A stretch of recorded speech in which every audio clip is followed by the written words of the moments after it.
Sport in.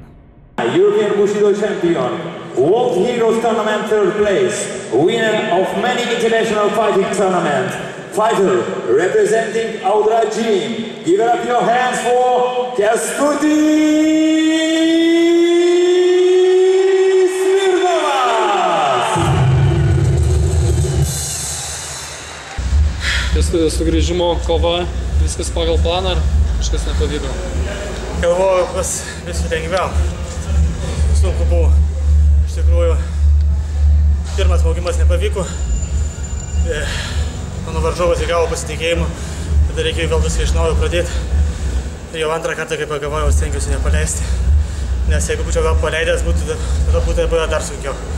Tada galvojau, kad iškart pavyks padaryti smaugimą, bet pakankamai stiprus varžovas. Išsisuku iš tokio smaugimo veiksmo, žinot, psichologiškai tuo momentu, žinai, reikia tada iš naujo viską pradėti. Bet svarbiausia, viskas gerai baigėsi. Kaip jautėtės ringe po 5 metų pertraukos? Kaip pirmą kartą, iš tikrųjų labai jaudinausi šitą kovą, nes 5 metus nekovoju, tai,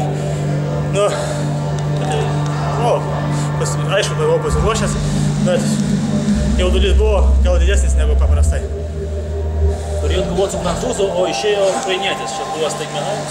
Jo, čia vakar pasikeitė varžovai, mano varžovas turėjo būti iki 85 svorio kategorijų, o dabar per dieną aš papuolau iki 93 gal svorio kategorijų.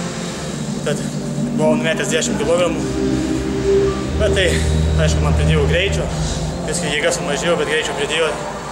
Svarbu, viskas gerai baigėsi. Laimėjau, esu patenkintas, laimingas šiuo metu. Kas toliau? Toliau sportuojam, ruošiamės kitom kovom. Vertinant savo formą ir savo kovą, savo lūkesčius viršijot ar kažko dar trūksta? Ne, tikėjausi, kad bus man lengviau. Tikėjausi, kad padarysiu. Atrodo, galėjau tą daryti, bet varžovą jaučiau, bet reikia daugiau kovoti. Ta pertrauka, atrodo, gali daryti, bet kažko trūksta patirties. Matai šansą ir neišnaudoju. Jūs kalbėjot apie tikslus per 3-4 metus, kuriuos pasieksit, bet labai dažnai sporte, ne tik bušido, bet tarkim visose sportuose būna, kad tie sugrįžimai dažnai nebūna sėkmingi. Ar tokiam scenarijui esat pasiruošęs? Visko būna, viskas atsitinka. Čia yra planai, o planus visą laiką galima koreguoti.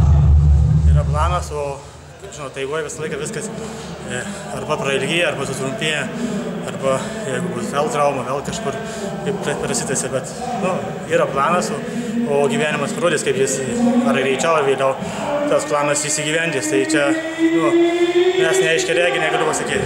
Kęstuti, jeigu lyginant su 8 metais, kiek procentų savęs 8 metų lygmenį? Kovos vedimų, tai sakyčiau gal 50%. 50%. O taip fizinės duomenės viską ir aš jeigu čia neįsikėliau, irgi norėjau įsikelt, bet kažko pritilau. Iki 100 dar? Jo, anksčiau iškeldavau, mesdavau, o čia jo, kelt norėjau ir, varžovas, aišku, gal tikėjosi, žingsnį atgal padėjosi, svorio tenaras nusileido žemyn ir man anksčiau raudavau ir netokį svorį. Įmanoma sudažinti? Manoma, reikia dirbti. Ir taip, gerbiami žiūrovai, smaugimo veiksmų pergalė pasiekta. Ladies and gentlemen, the winner is Kęstutis Smirnovas, Lietuva, Lithuania.